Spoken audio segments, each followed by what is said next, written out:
మన జీవితంలో మనం పదే పదే ఉచ్చరించే మాటలకు, మన మనసులో బలంగా నాటుకుపోయే ఆలోచనలకు మన భవిష్యత్తును మార్చే శక్తి ఉందనేది జగమెరిగిన సత్యం. రామనామస్మరణ చేస్తూ ఉంటే ఆ రాముడే స్వయంగా వచ్చి దర్శనమిస్తాడని, శబరి ఎదురుచూపులకు ఫలితంగా రాముడు ఆమె దగ్గరకు వచ్చినట్లుగానే మనం ఏదైనా విషయాన్ని నిరంతరం స్మరిస్తూ ఉంటే అది మన జీవితంలోకి తప్పకుండా ప్రవహిస్తుంది. ఈ సృష్టిలో శబ్దం అనేది ఒక శక్తి రూపం. మనం మాట్లాడే ప్రతి మాట ఒక ప్రకంపనను సృష్టిస్తుంది. ఆ ప్రకంపనలే మన చుట్టూ ఉన్న పరిస్థితులను ప్రభావితం చేస్తాయి. ఈ విషయాన్ని వివరించడానికి ఎడారిలో నివసించే ఒక చిన్న పక్షి కథ ఒక అద్భుతమైన ఉదాహరణగా నిలుస్తుంది. ఆ పక్షి ఎడారిలో ఆహారం, నీరు దొరకక ఎంతో అలమటించేది. ప్రతిరోజు ఏదో ఒక చోట తిండి దొరుకుతుందని ఆశగా వెళ్లడం, నిరాశతో తిరిగి రావడం ఆమెకు అలవాటైపోయింది. దారుణమైన ఎండలో తడారిపోతున్న గొంతుతో ఆ పక్షి తన తలరాతను నిందించుకుంటూ ఉండేది. దేవుడు నా జీవితంలో ఇన్ని కష్టాలెందుకు రాశాడు? నేను ఎప్పటి వరకు ఇలా ఆకలి దప్పులతో అలమటించాలి అని బాధపడేది. సరిగ్గా అదే సమయంలో అక్కడి నుండి స్వర్గానికి వెడుతున్న ఒక పావురాన్ని ఆమె చూసింది. ఎలాగైనా దేవుడికి తన సందేశాన్ని పంపాలని నిశ్చయించుకుంది. ఆ పక్షి చాలా బలహీనంగా ఉన్నప్పటికీ తన గొంతులో ఉన్న కొద్దిపాటి జీవంతో పావురాన్ని పిలిచి తన బాధలను దేవుడికి వివరించమని వేడుకుంది. తన కష్టాలు ఎప్పుడు తీరుతాయి, తాను ఎప్పుడు సంతోషంగా ఉంటానో అడిగి చెప్పమని కోరింది. పావురం స్వర్గానికి చేరుకుని దేవదూతను కలిసినప్పుడు ఆ పక్షి పరిస్థితిని వివరించింది. దేవదూత ఆ పక్షి యొక్క విధిని పరిశీలించి ఆమె జీవితంలో ఇంకా 10 సంవత్సరాల పాటు కష్టాలు రాసి ఉన్నాయని చెప్పాడు. ఈ వార్త వింటే ఆ పక్షి ఇంకా కుంగిపోతుందని భావించిన పావురానికి దేవదూత ఒక అద్భుతమైన సలహా ఇచ్చాడు. పక్షికి ఏ 10 సంవత్సరాల కష్టాల గురించి చెప్పవద్దని, బదులుగా ఆమెకొక మంత్రాన్ని నేర్పమని చెప్పాడు. అదేమిటంటే, ఏ పరిస్థితిలో ఉన్నా సరే దేవుడు నాకిచ్చిన దానికి నేను చాలా సంతోషంగా ఉన్నాను, అంతా మంచే జరుగుతోంది అని పదే పదే అనుకోమని చెప్పమన్నాడు. పావురం తిరిగి వచ్చి పక్షికి ఇదే విషయాన్ని చెప్పింది. ఆ పక్షి అప్పటి నుండి తన అలవాటును మార్చుకుంది.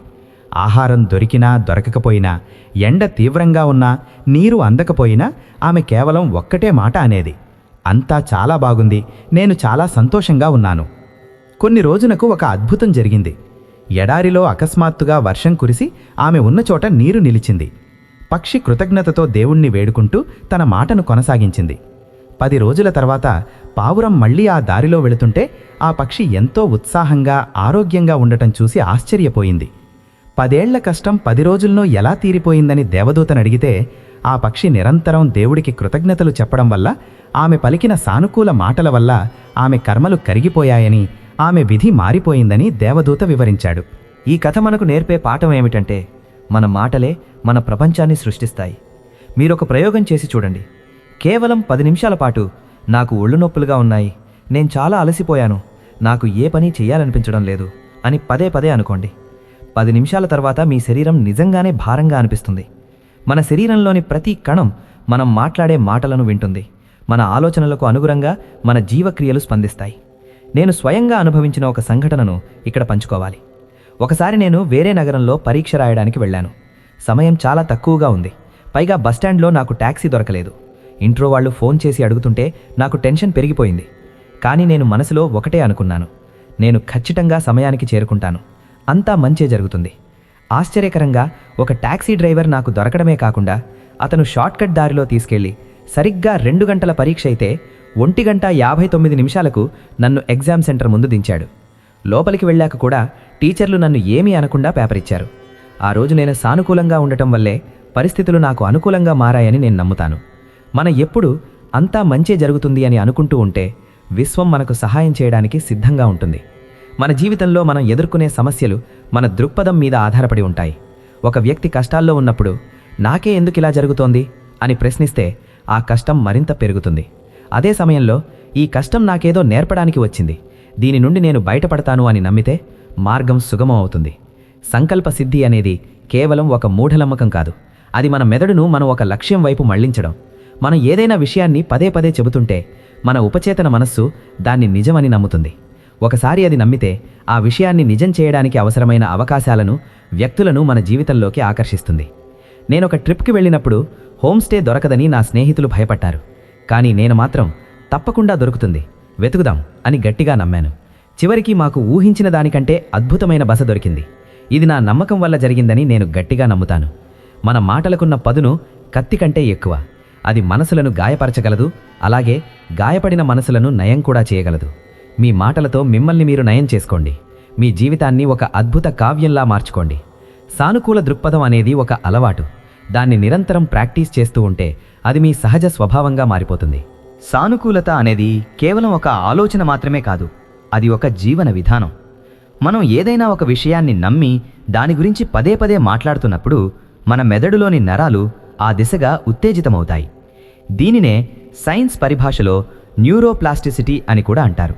అంటే మన ఆలోచనల ద్వారా మన మెదడు నిర్మాణాన్ని కూడా మనం మార్చుకోవచ్చు. ఎప్పుడూ బాధపడుతూ ఇతరులను నిందిస్తూ ఉండే వ్యక్తి చుట్టూ ఎప్పుడూ ప్రతికూల పరిస్థితులే ఉంటాయి. ఎందుకంటే వారు అటువంటి ప్రకంపనలనే విశ్వంలోకి విడుదల చేస్తారు. అదే ఎల్లప్పుడూ కృతజ్ఞతతో ఉండే వ్యక్తికి మరిన్ని కృతజ్ఞతలు చెప్పుకునేలాంటి పరిస్థితులు ఎదురవుతాయి. ఇది లా ఆఫ్ అట్రాక్షన్ లేదా ఆకర్షణ సిద్ధాంతం యొక్క మూల సూత్రం. పైన చెప్పుకున్న పక్షి కథలో ఆ పక్షి తన విధిని మార్చుకోలేకపోయింది, కానీ తన ప్రతిస్పందనను మార్చుకుంది. ఎప్పుడైతే ఆ పక్షి తన ప్రతిస్పందనను మార్చుకుందో అప్రమేయంగా తన విధి కూడా మారిపోయింది. మన జీవితంలో కూడా అనేక కష్టాలు, సవాళ్లు ఎదురవుతూనే ఉంటాయి.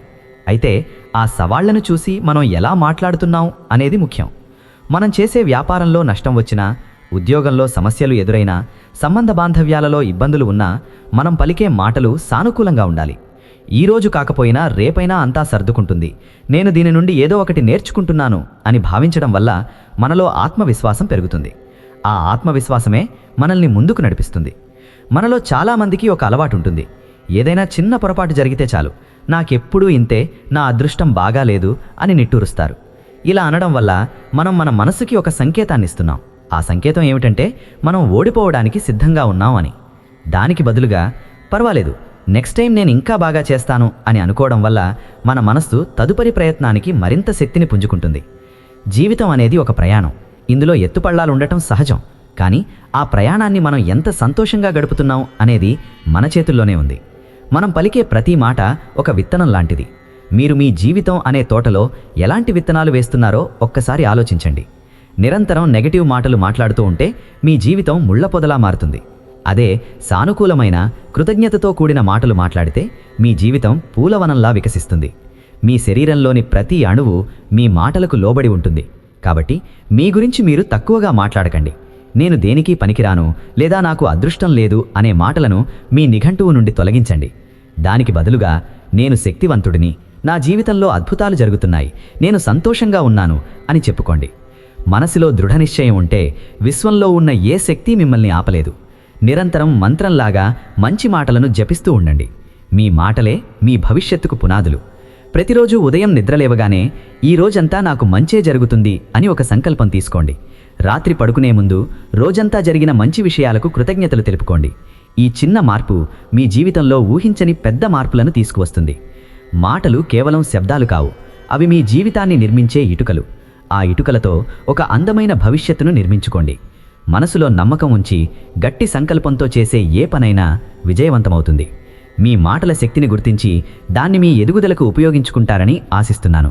అంతా శుభమే జరుగుతుంది. జీవితంలో విజయం సాధించాలంటే కేవలం కష్టపడితే సరిపోదు, మన ఆలోచన ధోరణి కూడా సరిగ్గా ఉండాలి. చాలామంది రాత్రింబవళ్ళు కష్టపడతారు, కానీ ఫలితం మాత్రం శూన్యం. దానికి కారణం వారి మనసులో ఉన్న అపనమ్మకం. తాము చేస్తున్న పని మీద వారికి పూర్తి నమ్మకం ఉండదు. ఎప్పుడూ ఏదో ఒక భయం వారిని వెంటాడుతుంటుంది. ఆ భయం వల్ల వారు చేసే పనిలో ఏకాగ్రత లోపిస్తుంది.